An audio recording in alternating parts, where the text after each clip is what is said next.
Okay, I will have to figure out what happened later. I do apologize for lack of my technical skills, but I'm happy to complete the second part of the Sallekha Sutta this afternoon, Effacement. Last week, I think I started part one and had intended to come back the next day, and conditions just didn't make it so. But reflecting, it's been a full week in between because I recited the first part of the sutta and had intended to recite the second part the next day, but didn't get a chance to. So that sutta has kind of been sitting with me all week, and it just brings me a lot of joy, even just thinking about it. The Dharma is so wonderful, and I'm so grateful to have all of these senses intact in order to be able to receive the Dhamma and to um, put it into practice. So it's been a great week of change and flux and obstacles flowing, arising, and ceasing. So here we are. Would like to start over from the beginning just because it's been such a long gap in between part one and part two. But here we go. We will get into it. And for those of you that are live on that other, what's it called? Streaming key or something like that, I'll have to figure out those things later. I do apologize because I just started a new video given the time that it was taking me to try to figure that out.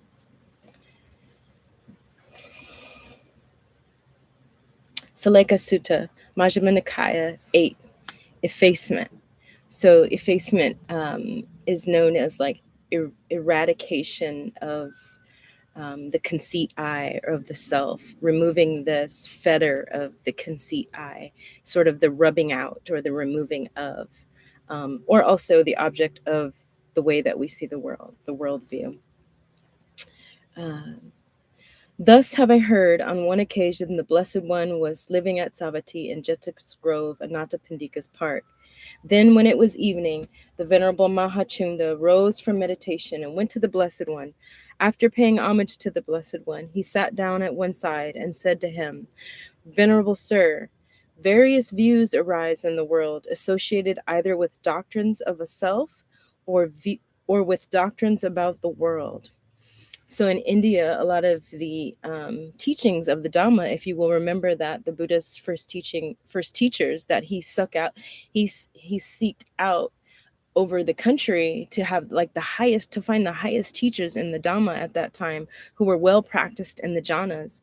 But also the view of the worldview and of the self at that time, right, was, so we were looking at annihilationism and eternalism, and this is what the Buddha is kind of talking about, along with that erasing the eradication of the fetter of the conceit I. Venerable Sir, various views arise in the world associated either with doctrines of a self or with doctrines about the world. Now, does the abandoning and relinquishing of those views come about in a bhikkhu who is attending only to the beginning of his meditative training? So again, those worldviews of the time, or other dhammas, other teachings that were happening at the time of the Buddha. And Venerable Chunda comes up to the Buddha and asks about those that are only attending or only cultivating to the early stages of their meditative training.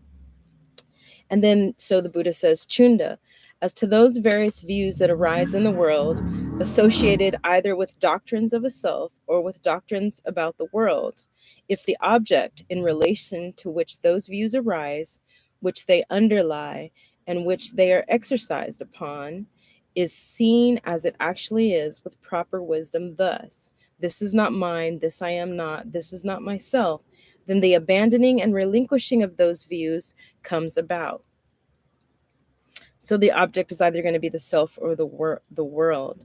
And the Buddha is sharing with Chunda about these dormant or these underlying tendencies that, and which they are exercised upon. So the actual clinging or attachment to these types of views of a self, or whether it's finite or infinite, or a permanent self. So these types of views, the clinging and the attachment to them, these are the underlying actions that are habitual tendencies that are a result of this type of view. So with proper wisdom thus, right? So with this clear seeing, and it's not that the jhana states you cannot see these types of things, it's just that they're a temporary sort of seclusion of the defilement. So there's going to be times where it feels in the jhana states that we have reached these states, but the Buddha says, not in my discipline. This is not the way that the Noble One teaches. This is not the teachings of the Noble One. It's with the insight and the wisdom out of the jhana. So the jhana kind of gives us that stillness or that collectedness so that we can see the Four Noble Truths and dependent origination, which at that time when the wisdom and the insight will come through with clear seeing, this is not me, this is not mine, this is not myself. This is what the Buddha is sharing with Chunda. Then he starts to talk about the jhanas here. The 8 attainments. It is possible here, Chunda, that quite secluded from sensual pleasures, secluded from unwholesome states, some bhikkhu enters upon and abides in the first jhana, which is accompanied and applied and sustained thought with rapture and pleasure born of seclusion. He might think thus, I am abiding in effacement, but it is not these attainments that are called effacement in the Noble One's discipline. These are called pleasant abidings here and now in the Noble One's discipline. It is possible here that with the stilling of applied and sustained thought, some bhikkhu enters upon and abides in the second jhana, which has self-confidence and singleness of mind without applied and sustained thought, with rapture and pleasure born of concentration. He might think thus, I am abiding in effacement, but these are called pleasant abidings here and now in the Noble One's discipline. It is possible here that with the fading away as well of rapture, some bhikkhu abides in equanimity and mindful and fully aware, still feeling pleasure with the body, he enters upon and abides in the third jhana, on account of which Noble Ones announce. He has a pleasant abiding, who has equanimity, is mindful. He might think thus, I am abiding in effacement. But these are called pleasant abidings here and now in the Noble One's discipline.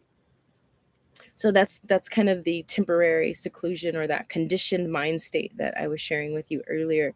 And if you'll also notice here, he might think thus, I am abiding in effacement. So it's very clear that the conceit I, or the way that the self comes to be in this pleasant abiding, is still present. And that's what the eradication of effacement, right? So effacement is what the Buddha's teaching us in the Noble One's discipline. That type of effacement comes about without the conditioned mind state. And then there is no longer an abiding there is no longer an I who is abiding in the effacement. And then the Buddha goes on to say, it is possible here that with the abandoning of pleasure and pain, and with the previous disappearance of joy and grief, some bhikkhu enters upon and abides in the fourth jhana, which has neither pain nor pleasure, and purity of mindfulness due to equanimity. He might think thus, I am abiding in effacement, but it is not these attainments that are called effacement in the Noble One's discipline. These are called pleasant abidings here and now in the Noble One's discipline. Again, momentary samadhi. This is where those defilements are not rooted out. So it's a temporary removal of the defilements. It is possible here that with the complete surmounting of perceptions of form, with the disappearance of perceptions of sensory impact, with non-attention to perceptions of diversity, aware that space is infinite, some bhikkhu enters upon and abides in the base of infinite space. He might think thus, I am abiding in effacement. But it is not these attainments that are called effacement in the Noble One's discipline. These are called peaceful abidings in the Noble One's discipline. So if you'll notice that before this paragraph, we were reading up until the fourth jhanas, and then now we're getting into the iyatanas. So you see that the wording has changed to peaceful abiding. So from pleasant abiding to peaceful abiding here. It is possible here that by completely surmounting the base of infinite space, aware that consciousness is infinite, some bhikkhu enters upon and abides in the base of infinite consciousness. He might think thus, I am abiding in effacement, but these are called peaceful abidings in the Noble One's discipline. It is possible here that by completely surmounting the base of infinite consciousness, aware that there is nothing, some bhikkhu enters upon and abides in the base of nothingness. He might think thus, I am abiding in effacement, but these are called peaceful abidings in the Noble One's discipline. It is possible here that by completely surmounting the base of nothingness, some bhikkhu enters upon and abides in the base of neither perception nor non-perception. He might think thus, I am abiding in effacement. But these attainments are not called effacement in the Noble One's discipline. These are called peaceful abidings in the Noble One's discipline.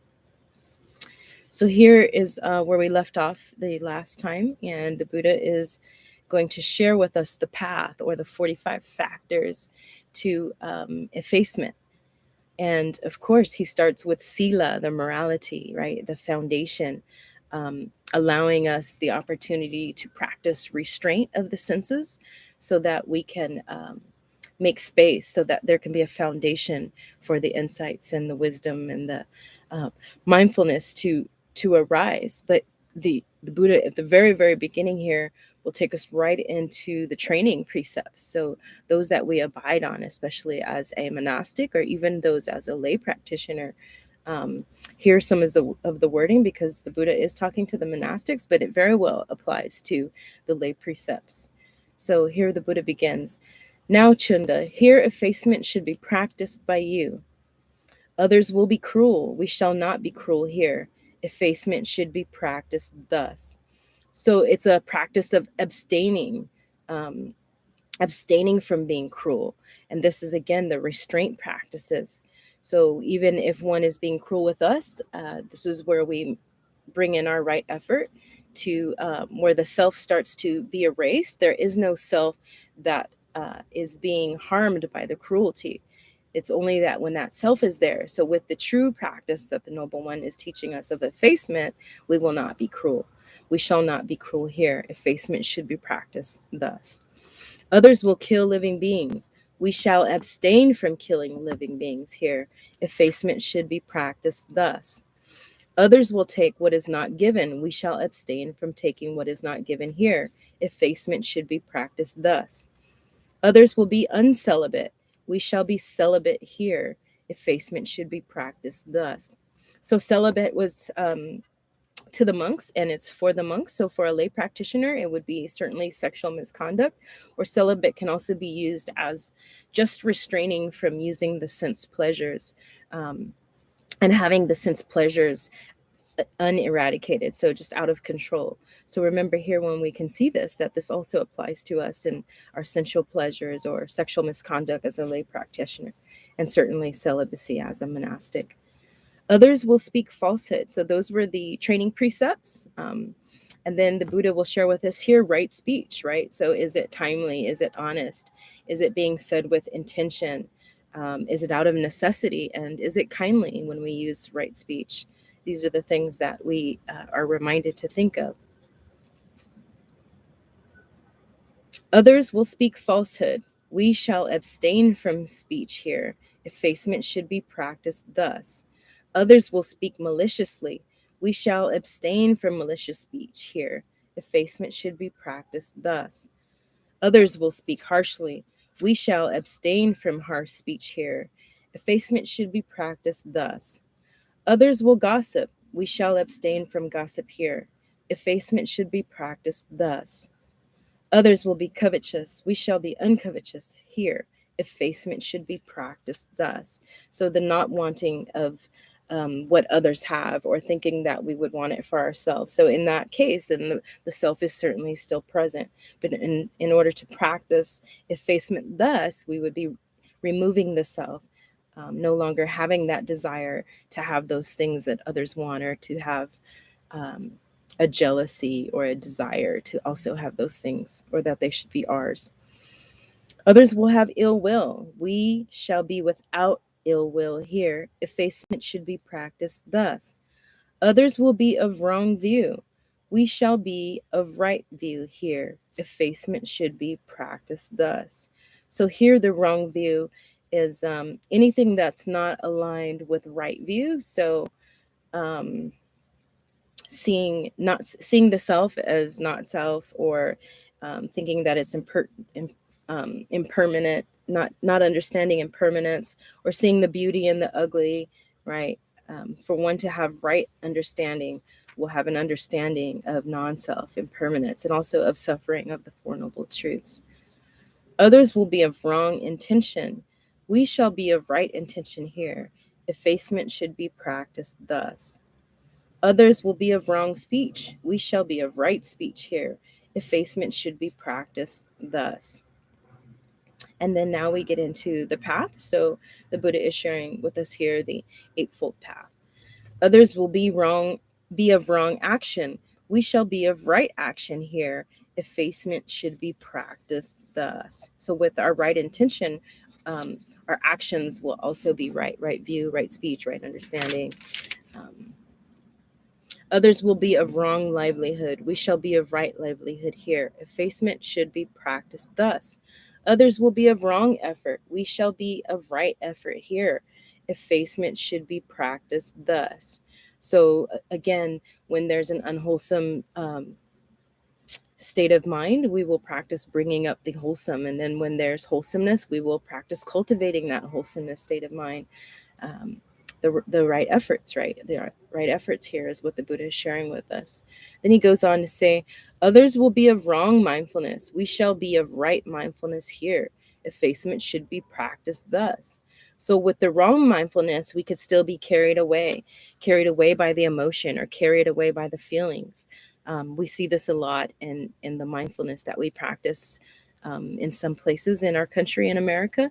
So it's just a higher awareness of our emotions and of our feeling, or of our trauma, or and this type of right mindfulness is just knowing that they are impermanent, and that they are there, and they're also, these are not me, these are not mine, this is not myself. So a right mindfulness, we wouldn't be carried away with the particular emotions and feelings that are there. So the Buddha is reminding us here about right mindfulness. Others will be of wrong concentration. We shall be of right concentration here. Effacement should be practiced thus. Others will be of wrong knowledge. We shall be of right knowledge here. Effacement should be practiced thus. And our knowledge will come with those insights of seeing the Four Noble Truths, the 12 links of dependent origination. This is what would be considered. We shall be of right knowledge here. Effacement should be practiced this. So right knowledge of the Four Noble Truths. Others will be of wrong deliverance. We shall be of right deliverance here. Effacement should be practiced thus. Wow. So destructions of our taints, right? So the wrong deliverance is that we would still be bound to our taints, but to be right deliverance, we would have liberation of these taints, right? So the effacement would be rubbing these things away, and this is where we would find our deliverance. Others will be overcome with sloth and torpor. So here come our hindrances. We shall be free from sloth and torpor. Effacement should be practiced thus. Others will be restless. We shall not be restless here. Effacement should be practiced thus. Others will be doubters. We shall go beyond doubt here. Effacement should be practiced thus. So again, our hindrances are based off the foundation that the Buddha first started out with, these 44 factors and these factors of enlightenment that are also coming. So that these hindrances no longer arise. If we are strong in our training precepts and strong in sila, strong in our morality, then the hindrances will be the ones that will fall away. Others will be angry. We shall not be angry here. Effacement should be practiced thus. Others will be resentful. We shall not be resentful here. Effacement should be practiced thus. Others will be contemptuous. We shall not be contemptuous here. Effacement should be practiced thus. Others will be insolent. We shall not be insolent here. Effacement should be practiced thus. Others will be envious. We shall not be envious here. Effacement should be practiced thus. Others will be avaricious. We shall not be avaricious here. Effacement should be practiced thus. Others will be fraudulent. We shall not be fraudulent here. Effacement should be practiced thus. Others will be deceitful. We shall not be deceitful here. Effacement should be practiced thus. Others will be obstinate. We shall not be obstinate here. Effacement should be practiced thus. Others will be arrogant. We shall not be arrogant here. Effacement should be practiced thus. Others will be difficult to admonish. We shall be easy to admonish. Effacement should be practiced thus. So having an open mind, right?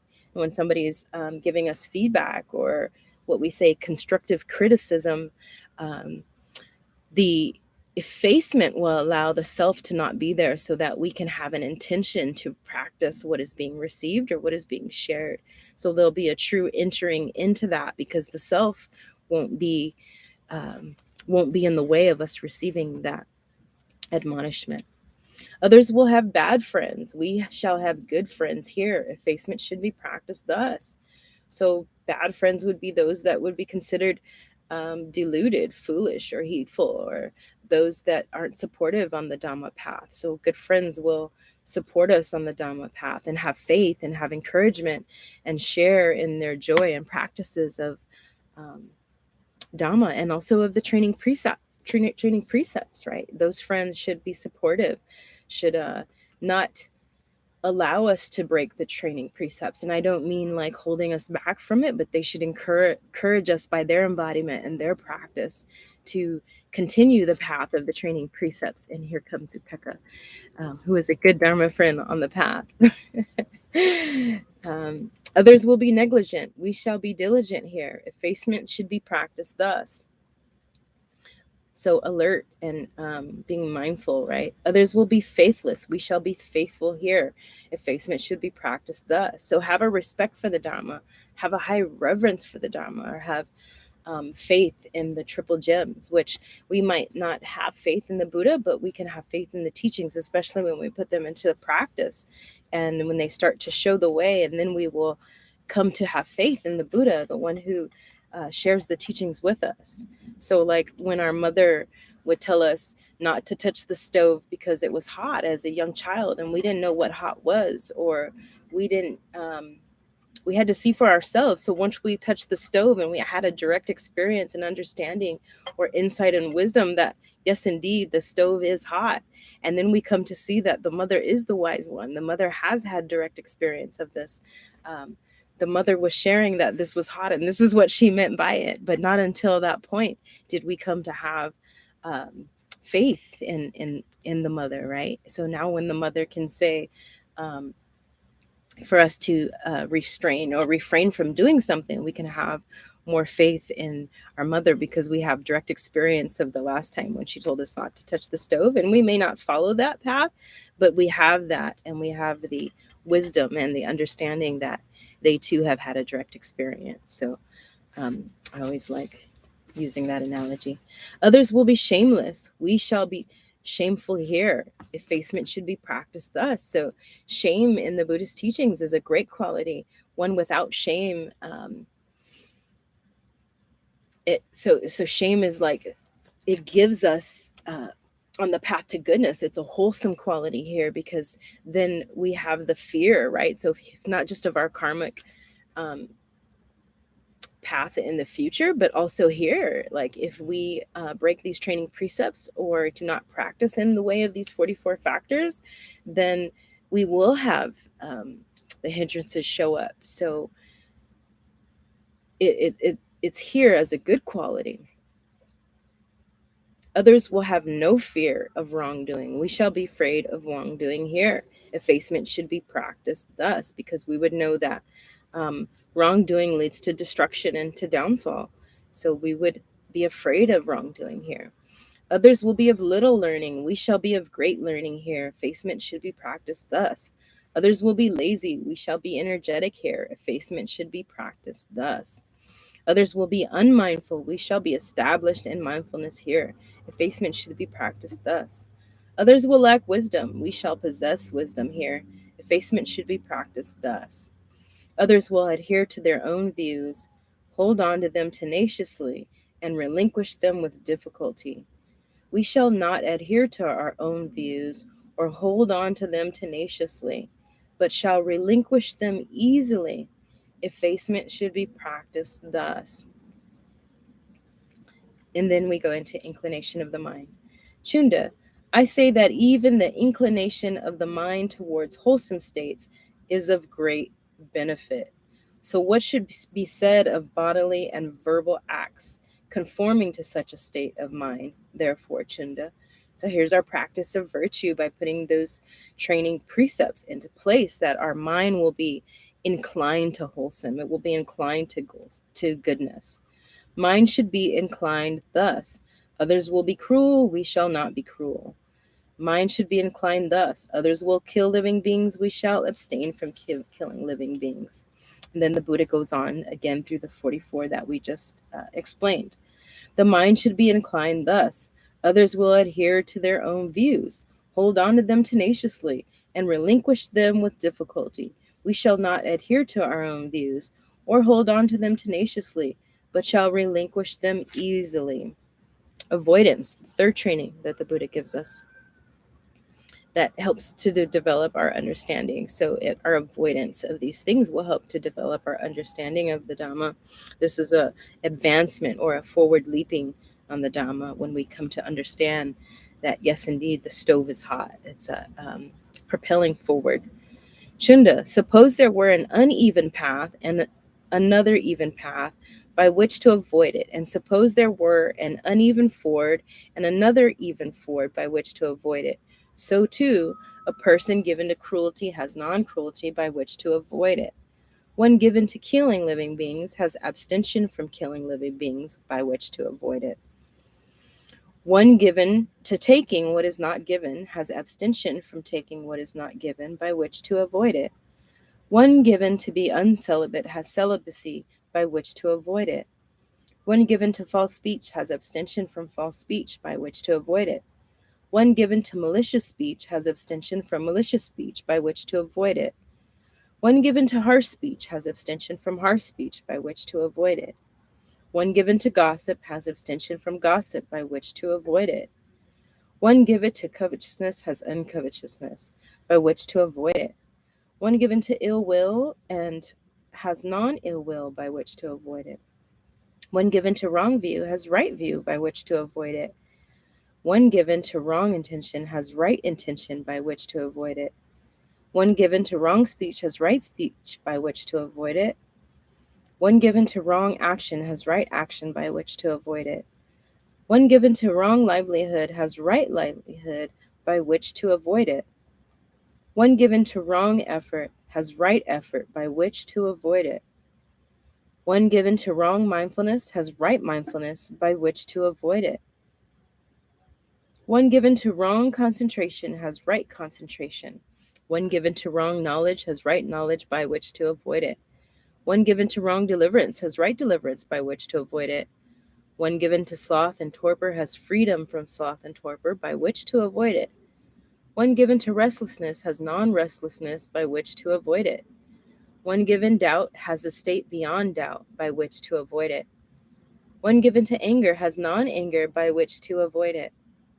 One given to resentment has non-resentment by which to avoid it. One given to contempt has non-contempt by which to avoid it. One given to insolence has non-insolence by which to avoid it. One given to envy has non-envy by which to avoid it. One given to avarice has non-avarice by which to avoid it. One given to fraud has non-fraud by which to avoid it. One given to deceit has non-deceit by which to avoid it. One given to obstinacy has non-obstinacy by which to avoid it. One given to arrogance has non-arrogance by which to avoid it. One given to being difficult to admonish has being easy to admonish by which to avoid it. One given to making bad friends has making good friends by which to avoid it. One given to negligence has diligence by which to avoid it. One given to faithlessness has faith by which to avoid it. One given to shamelessness has shame by which to avoid it. One given to fearlessness of wrongdoing has fear of wrongdoing by which to avoid it. One given to little learning has great learning by which to avoid it. One given to laziness has the arousal of energy by which to avoid it. One given to unmindfulness has the establishment of mindfulness by which to avoid it. Once given to lack of wisdom has the acquisition of wisdom by which to avoid it. One given to adhere to his own views, who holds on to them tenaciously and relinquishes them with difficulty, has non-adherence to his own views, not holding on to them tenaciously and relinquishing them easily by which to avoid it. And then the way leading upwards, so one that is destined for enlightenment. This is where we will know the difference of path and non-path. Chunda, just as all unwholesome states lead downwards and all wholesome states lead upwards, so too a person given to cruelty has non-cruelty to lead him upwards. One given to killing living beings has abstention from killing living beings to lead him upwards. And then you go back through the 3 through the 44 and recite the same. But this is a continual progress, the progress leading upwards. So destined for enlightenment. One shall know the path and not path. The Dhamma that is Dhamma and the Dhamma that is not of Dhamma leading upwards. So even path and an uneven path, one will know the difference. They will avoid all the pitfalls or the stops or the potholes of obstacles to keep them from this enlightenment. One given to adhere to his own views, who holds on to them tenaciously and relinquishes them with difficulty, has non-adherence to his own views, not holding on to them tenaciously and relinquishing them easily to lead him upwards. Then the way of extinguishing, so no reacting at all to sense desires. Mindfulness and clear comprehension have come together. The way of extinguishing, Chunda, that one who is himself sinking in the mud should pull out another who is sinking in the mud is impossible. That one who is not himself sinking in the mud should pull out another who is sinking in the mud is possible. That one who is himself untamed, undisciplined with defilements, unextinguished should tame another, discipline him, and help extinguish his defilements is impossible. That one who is himself tamed, disciplined, with defilements extinguished, should tame another, discipline him, and help extinguish his defilements as possible. Wow, that's powerful. So too, a person given to cruelty has non-cruelty by which to extinguish it. One given to killing living beings has abstention from killing living beings by which to extinguish it, and so on up to the 43, and then 44. One given to adhere to his own views, who holds on to them tenaciously and relinquishes them with difficulty, has non-adherence to his own views, not holding on to them tenaciously and relinquishing them easily by which to extinguish it.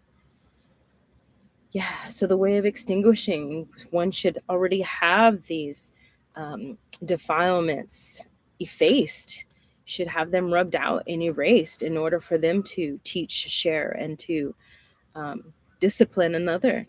It's important that we continue on the path of practice to remove these defilements and uproot them. And then the conclusion, right? So at that, there'll be sainthood. They'll be completely uprooted and extinguished. So the jhana factors will meet the way of practice, and that enlightenment wisdom will make clear comprehension and seeing that this is not me, this is not mine, this is not self. The clear seeing of the Four Noble Truths and the 12 links will be here, and there will be no more falling back. The sense pleasures will no longer they will no longer be chasing at this point. So Chunda, the way of effacement has been taught by me. The way of inclining the mind has been taught by me. The way of avoidance has been taught by me. The way leading upwards has been taught by me. And the way of extinguishing has been taught by me.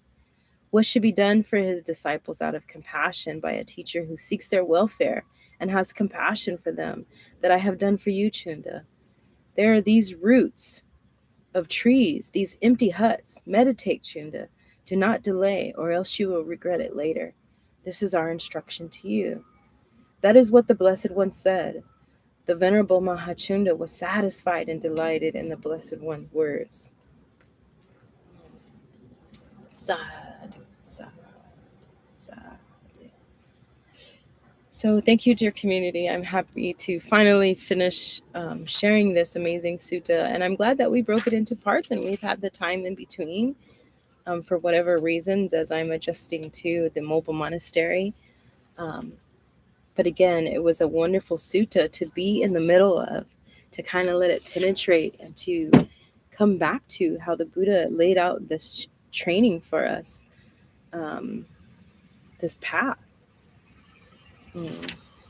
So thank you so much, dear community, for being here and for tuning in. I do apologize for the technical difficulties that I was experiencing trying to live stream and use the YouTube. So if any of you are skilled and would like to come forth and help, it would be greatly appreciated. Thank you. Clear Grace, bowing out.